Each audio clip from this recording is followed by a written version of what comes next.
Doa. Siapa yang mau memimpin doa? Maju tongkat.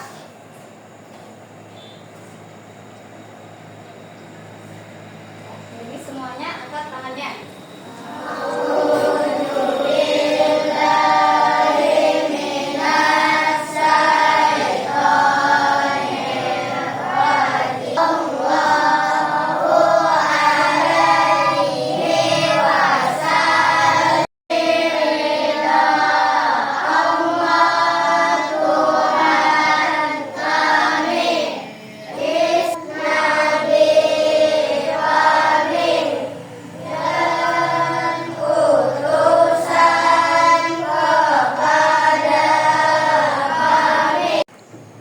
Bagaimana kabar anak-anak semua hari ini? Baik. Alhamdulillah semuanya baik. Ya, kita absen dulu lah untuk mengetahui apakah ada yang tidak hadir atau semuanya turun ya oleh atau berhadir. Ya, Iwi Sawitri Ada. Fatimah Zahra Ada. Muhammad Mujakir Sadullah Ada. Muhammad Nafis Ada. Ada. Nabila Umi Siddiqiyah Ada. Nazmi Padila Ada. Nur Baiti Ada. Nur Hasanah Ada. Rahmat Faisal Ada. Rismawati Rizka Astia. Ada. Ya, syukur alhamdulillah hari ini semuanya iya turun atau berhadir ke sekolah. Ya, masih bersemangat pagi hari ini? Sebelum kita memulai pembelajaran hari ini, kita melakukan yang namanya speaking dulu supaya lebih tambah semangat lagi. Ikuti arahan dari Ibu. Berdiri semuanya. Angkat tangan kanannya ke atas. Hitung dari 1 sampai 8. 1, 2, 3, 4, 5, 6, 7, 8. Ya, ganti dengan tangan yang kiri. Hitung dari 1 sampai 8 juga. Ayo. 1, 2, 3, 4, 5, 6, 7, 8. 2, 3, 4, 5, 6, 7, 8. Ya, pembelajaran kita yang telah lampau itu tentang apa? Siapa yang masih ingat? Ya, tayamu. Apa itu tayamu?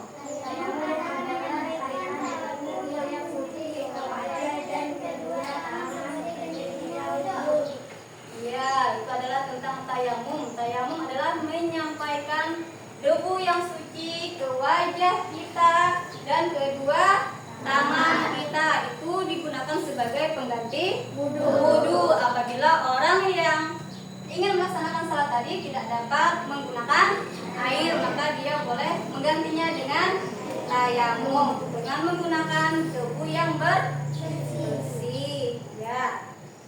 Pembelajaran kita selanjutnya pada hari ini adalah itu tentang salat bagi orang yang sakit. Ya, ketentuan salat bagi orang yang sakit. Tujuan pembelajaran kita pada hari ini yang pertama adalah kalian tentunya nanti bisa menyebutkan tata cara salat bagi orang yang sakit, dan juga kalian harus dapat menyebutkan hikmah daripada salat bagi orang yang sakit.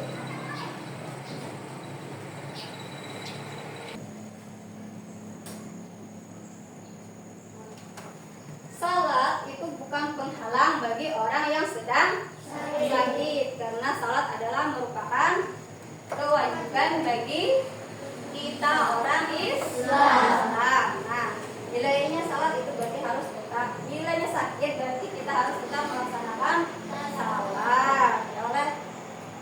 Jangan pernah untuk meninggalkan salat. Tadi ya, Pak. Nah, ketentuan salat bagi orang yang sakit ini adalah ada tata caranya nanti ya akan kita bahas berikutnya. Allah Subhanahu wa taala memberikan perintah kepada kita orang muslimin untuk beribadah kepadanya sesuai dengan kemampuan yang kita miliki. Nah, yalah.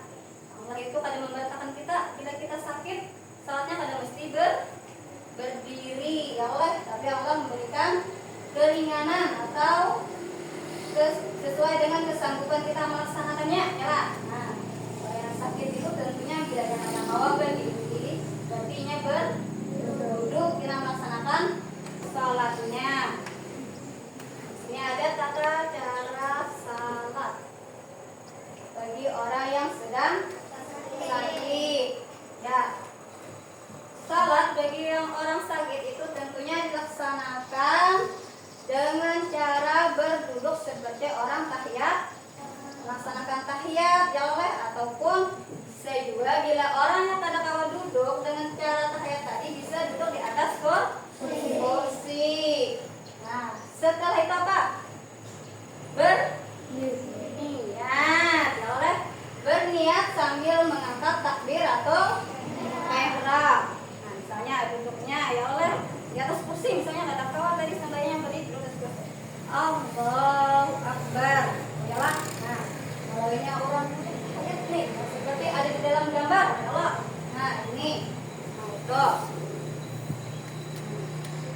dengan cara membungkukkan badan sedikit, ya seperti ini.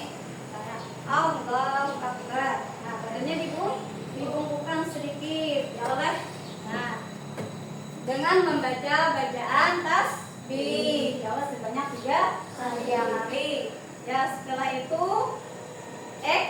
iktidal, membaca bacaan iktidal gitu. Yang dilakukan dengan posisi duduk seperti semula, ya berarti orangnya duduknya yang awal ulang, ya ini. Nah, ya. Dengan membaca bacaan apa bacaannya?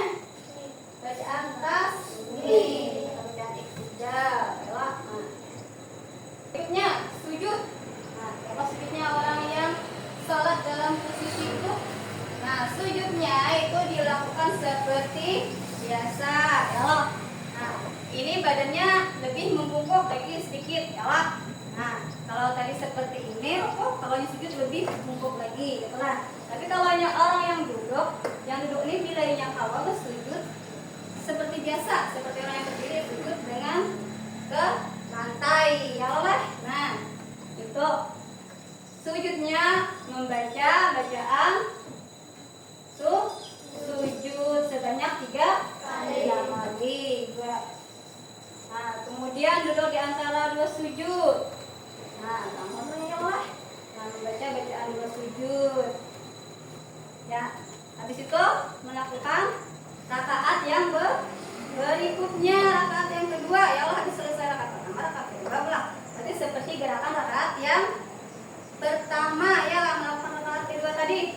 Nah, kena terus ada tahiyat akhir. Nah, tahiyat akhir duduk posisi badan yang seperti dia biasanya, ya seperti awal.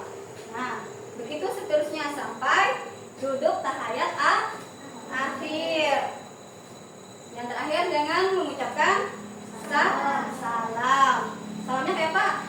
Dengan cara menoleh ke sebelah kanan dulu, baru ke sebelah kiri sambil membaca bacaan salam, ya. Nah, ya berikutnya adalah tata cara salat bagi orang yang sakit. Kalau dia tidak bisa berduduk, maka dia bisa melaksanakan salat dengan cara berbaring. Langkah yang pertama, berbaringnya itu posisi badan miring hadap ke sebelah kanan dengan menghadap kiblat. Ya. Terus posisi tangannya disedekapkan sama seperti orang yang salat seperti dia biasa, ya. Kemudian berniat, terus membaca. Ayo, habis berniat itu adalah takbiratul ihram. Kemudian membaca iftitah, terus Fatihah dan surah pendek. Rukuknya juga seperti biasa, ya bacaannya. Sujudnya bacanya seperti biasa. Nah, gerakan salatnya dilakukan bisa menggunakan kepala atau kedipan mata. Orangnya boleh kadang-kadang bergerak, boleh sakit kepalanya, berarti bisa menundukkan mata. Gerakan sujud ikan mata, gerakan rukuk tidak, segala yang lainnya, ya. Nah, ya itu ketentuan salat bagi orang yang sakit, tidak bisa berduduk tapi berbaring. Berikutnya adalah salat dengan cara terlentang. Nah, orang yang sakit kada bisa berduduk, kada bisa berbaring, maka dia bisa melaksanakan salat dengan cara terlentang. Nah, terlentang posisi badannya berarti orangnya menghadap kiblat, ya. Nah, dengan posisi badan telapak kaki menghadap ke arah kiblat dan kepalanya diberi bantal agak tinggi. Nah, sama bacaan yang dibaca seperti salat yang biasa juga. Bacaannya yang pertama ada berniat, terus habis berniat takbiratul ihram, baca doa iftitah, Fatihah, lagi surah pendek, rukuk, iktidal, sujud, ya. Nah, itu dilakukan dengan cara isyarat atau menganggukkan kepala. Bilang kata kawa tadi isyaratnya di dalam hati, ya. Nah, bacaan salat seperti biasa. Nah,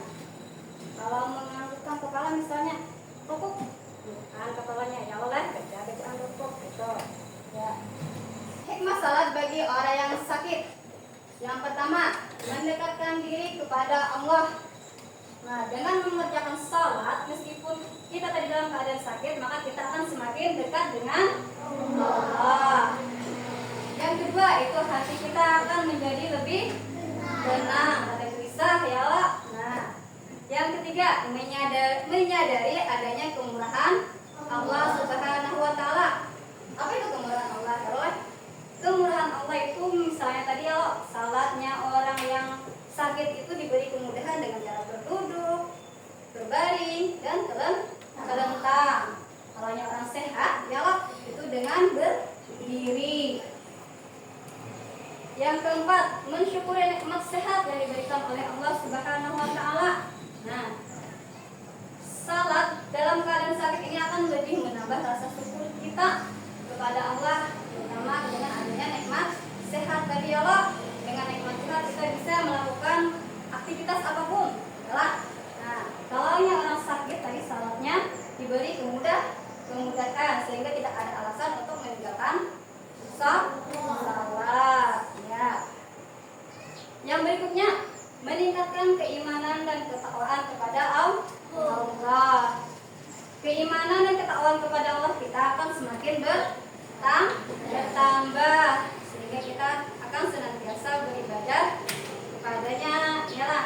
Nah, yang terakhir itu hikmah dari salat adalah kita semakin dicintai oleh Allah.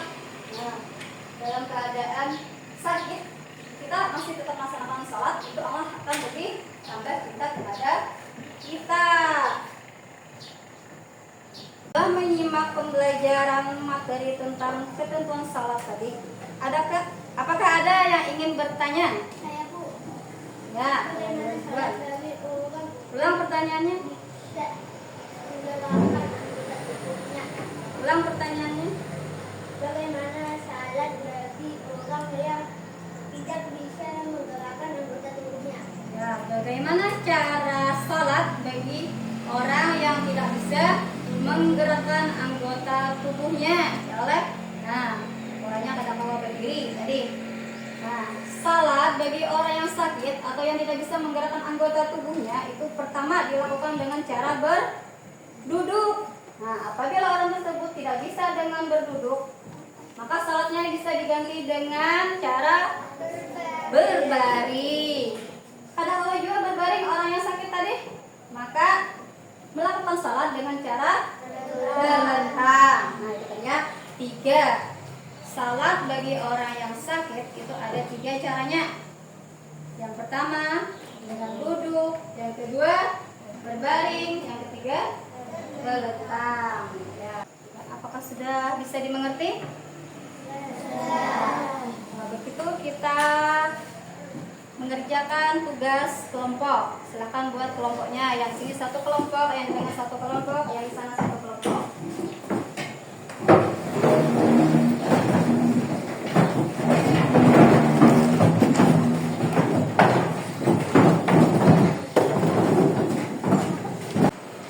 Silakan diskusikan dengan temannya.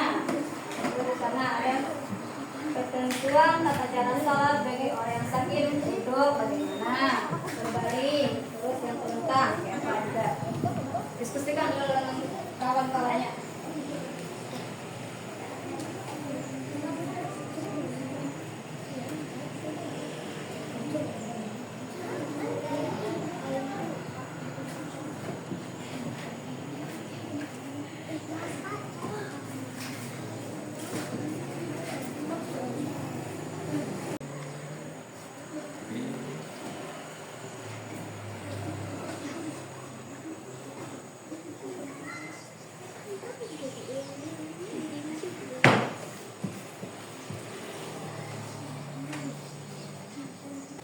Bagaimana semuanya? Apakah setelah selesai diskusinya?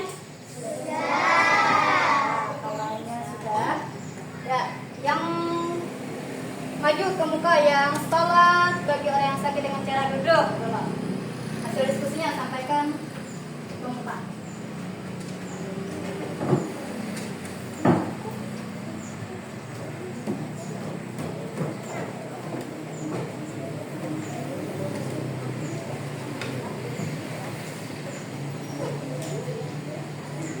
Terus,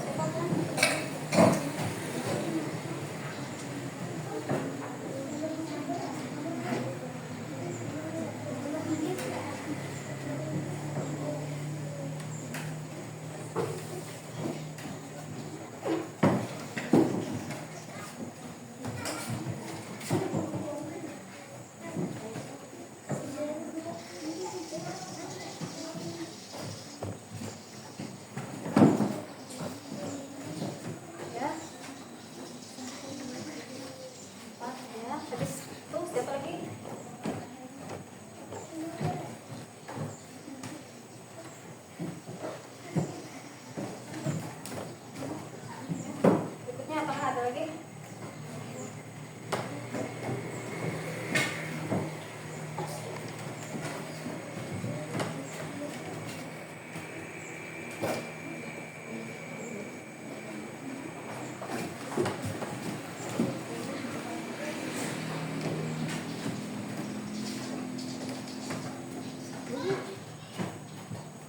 Biar jadi bawah.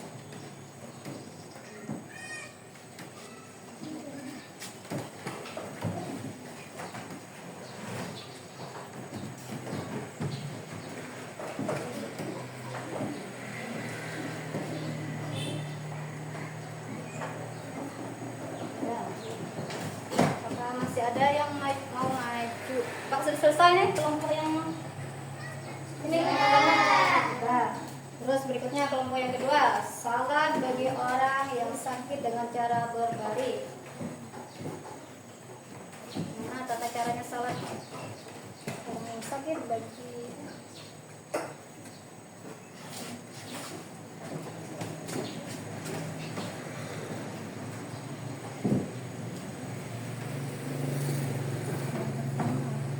yang kedua. Terus gerakan yang ketiga apa lagi?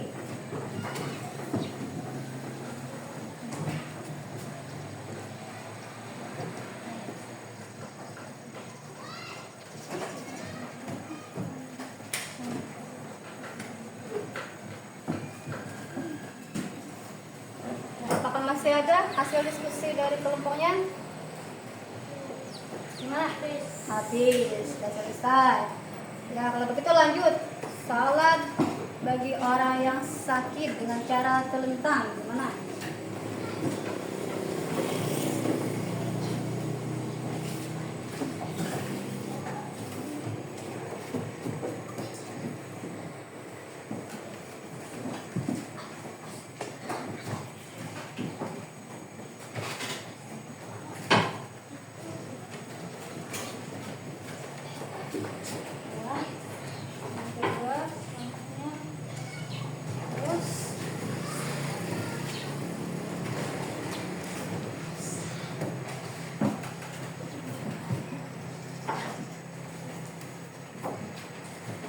Masih ada?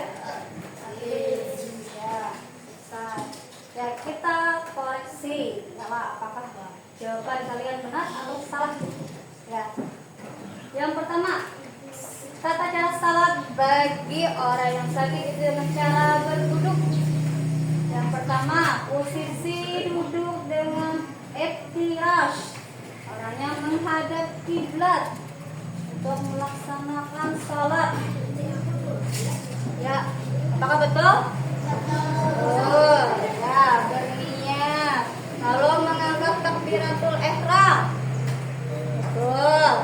Terus lagi, setelah takbiratul ihram itu membaca doa iftitah. Terus Fatihah dan surah-surah pendek. Ya, berikutnya melakukan gerakan rukuk yang dilakukan dengan posisi badan membungkuk sedikit. Nah, ya, betul. Terus iktidal. Iktidalnya dilakukan dengan duduk ke posisi awal, ya. Nah, terus melakukan gerakan sujud dengan membungkukkan badan lebih rendah daripada ruku. Ya. Duduk di antara dua sujud, posisi badannya kembali seperti semula. Yang terakhir adalah salam. Ya, betul urutannya. Nah, kita koreksi kembali kelompok yang kedua. Ini adalah salat bagi orang yang sakit dengan cara berbaring. Berbaringnya ke sebelah kanan dan menghadap kiblat, betul? Betul. Ya, dengan posisi kepala di sebelah utara dan kaki di sebelah selatan. Terus berikutnya posisi tangannya bersedekat. Ya, betul. Ya, gerakan salat itu dilakukan dengan isyarat menganggukkan ke kepala. Yang terakhir adalah apabila orangnya tidak bisa dengan menggerakkan kepala, maka menggunakan isyarat di dalam hati. Ya, betul juga untuk kelompok kedua. Kelompok ketiga, ini salat bagi orang yang sakit dengan cara telentang. Tata caranya, yang pertama, posisi badannya adalah telentang dengan menghadap ke kiblat. Ya, dengan kepalanya diberi bantal atau ditinggikan sedikit kepalanya. Jalan. Nah. Berikutnya melakukan gerakan salat itu bisa dilakukan dengan isyarat atau menganggukkan kepala. Bisa juga misalnya kadang-kadang kepala yang menganggukkan berarti memilihkan mata. Bila kadang-kadang juga berarti di dalam hati. Nah, sampai dengan salat. Ya, bacaan salat itu dibaca seperti dia biasa. Ya, beri tepuk tangan untuk kalian semua. Nah, ini jawabannya benar semuanya.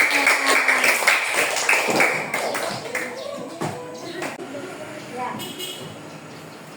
sudah dimengerti semuanya tadi? Sudah kembali ke posisi semula.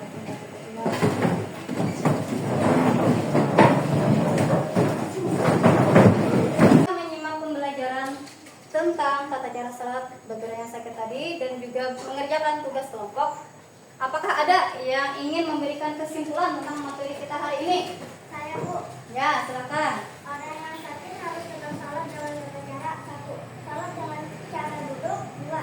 Salat dengan cara berbaring. 3. Salat dengan cara telentang. Ya, orang yang sakit itu harus tetap melaksanakan salat. Tapi ada caranya. Yang pertama, dengan cara berduduk. Kalau tidak bisa berduduk, dengan cara berbaring. Kalau tidak bisa juga dengan berbaring, maka salatnya dengan cara telentang. Ya, betul.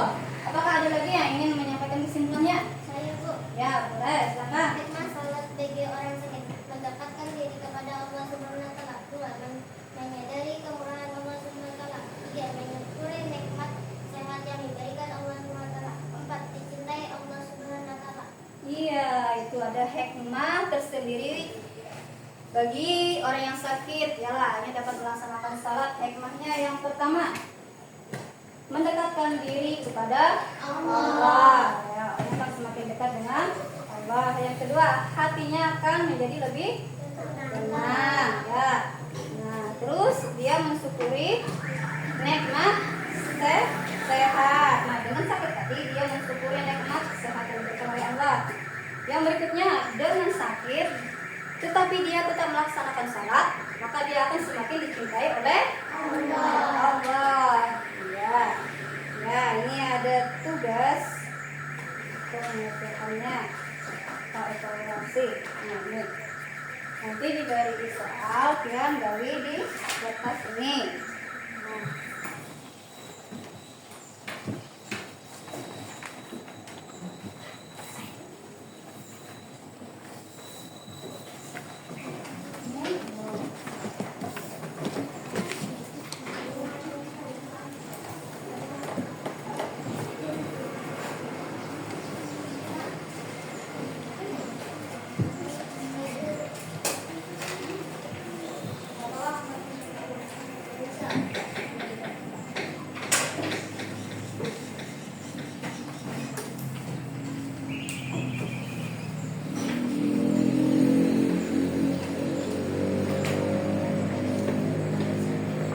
Ya, silakan kalian jawabi pertanyaan yang ada di layar papan tulis nih. Dari 1 sampai dengan 5. Yang pertama, soalnya ibadah yang tepat harus dikerjakan walaupun dalam keadaan sakit adalah sholat apa namanya? Ya Allah. Yang kedua, orang yang tidak mampu sholat berdiri itu boleh melakukan sholat dengan cara apa? Tadi, ya Allah. Yang ketiga, salat dengan berbaring miring dilakukan dengan posisi wajah menghadap ke arah mana? Yang keempat, orang yang sakit dan tidak mampu lagi menggerakkan tubuhnya, maka salatnya cukup di dalam titik-titik. Nah, yang kelima, salah satu hikmah salat bagi orang yang sakit apa? Sini kerjakan. Selesai mengerjakan kuisnya. Nah, sudah Ibu bisa tolong untuk kelompok sini. Jakir, tolong mengumpulkan tugas teman-temannya. Yang kelompok tengah mau ke sana. Kalau kelompok yang di sana, Nafis. Tolong alihkan tugas teman-temannya dan kumpul ke depan.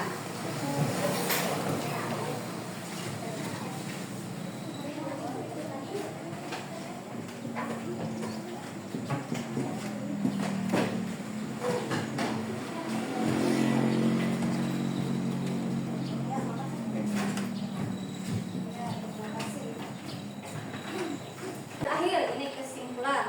Kesimpulan yang dapat kita ambil dari pembelajaran materi kita pada hari ini, yang pertama, orang yang sakit itu selamanya akan tetap melaksanakan salat, tidak ada halangan ataupun alasan yang oleh bagi orang yang sakit untuk meninggalkan salat, karena salat merupakan kewajiban yang harus dilaksanakan. Namun dia memiliki keringanan, ialah orang yang sakit tadi memiliki keringanan dalam melaksanakan salatnya. Yang pertama, salatnya orang yang sakit itu bisa dikerjakan dengan cara berduduk. Kalau yang tidak bisa berduduk, maka dengan cara berbaring. Kalau orang yang sakit tadi tidak bisa juga berbaring, maka dia bisa melaksanakan salat dengan cara terlentang. Ya. Berikutnya adalah hikmah salat bagi orang yang sakit.